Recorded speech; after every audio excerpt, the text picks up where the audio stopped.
Well, experts say the spread of the Delta variant is driving the COVID-19 spikes in several parts of the world. For more on that, I'm now joined by Dr. John Campbell. He's a health analyst based in England, joins us from Carlisle. John, what's going on here? Just a month or so ago, people in many parts of Europe, at least, were breathing a sigh of relief, and now this. Unfortunately, the UK seems to be leading Europe and indeed parts of the world in the worst possible way at the moment. The cases in the UK at the moment are up 58% on the last 7 days, and there was a similar rise in the 7 days before that. What's happened is there's been travel from India, primarily from India, into the UK, but not single travellers, multiple travellers, many thousands of travellers. So what's happened in the UK is we've had multiple seeding events, many different seedings of the Delta virus in different parts of the UK. And I'm sad to say that from the UK, it's also spreading to Europe. So a lot of people went on holiday from the UK because Portugal was on the green list for the UK. A lot of people went to Portugal, and now Portugal, unfortunately, is leading the way in terms of increasing Delta variant numbers in Europe. And because the Delta variant is so much more transmissible, household transmission is 64% higher with the Delta variant than with the previous UK Alpha variant. And it's so much more contagious. It's now spreading around. Already it's about 95% or more of the cases in the UK. And unfortunately, Europe is following in this trajectory, and the percentage of Delta variant is pretty well doubling every week, unfortunately, across many European countries at the moment. John, is Delta just more transmissible, or is it also more dangerous? There's some early information from Public Health England that shows there might be a slight increase in hospitalisations. Now, this isn't massive. It's a slight increase, but it's certainly more transmissible.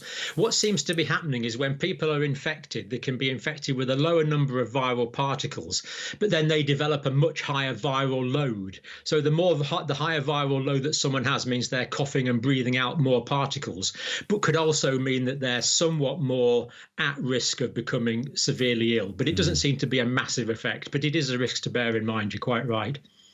Well, infections are now spiking across Asia and Africa. Lockdowns are coming back or being extended. Do these regions not have enough vaccines?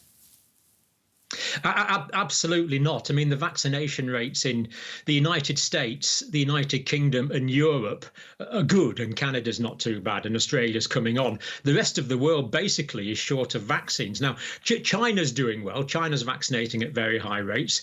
Russia, there's a lot of vaccine available, but uptake is very low for various reasons we've already discussed. But basically, the rest of the world is very, very low on vaccines.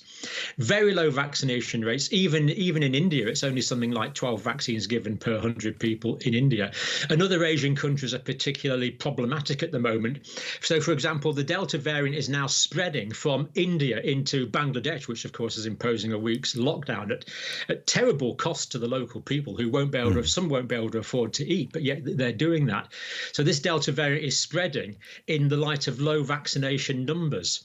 And because the Delta variant is so much more transmissible, we need a much higher community or herd vaccination or immunity threshold to prevent it, and that's simply not there. So the vaccinations are losing out to the Delta variant in many Asian countries.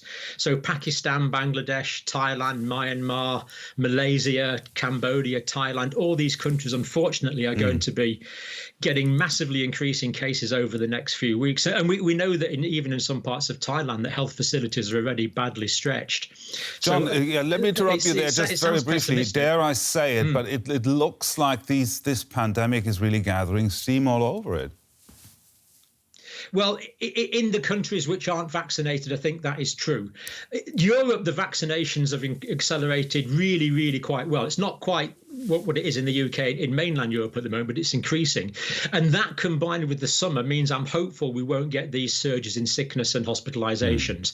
And in the UK, we're still hoping to open up on the 19th of July. That is still the plan. There'll be more infections, but we're hoping that the link between infections and hospitalisations and deaths has been well and truly broken. Europe's heading that way, but many other parts of the world are not. So there are definitely hospitalisations, deaths and overwhelmed health systems and oxygen shortages. And all these things, unfortunate to look forward to, I'm afraid, over the next month or two in many parts of the world. Well, we better keep our fingers crossed there. Health analyst John Campbell in England. Thank you, John. Thank you.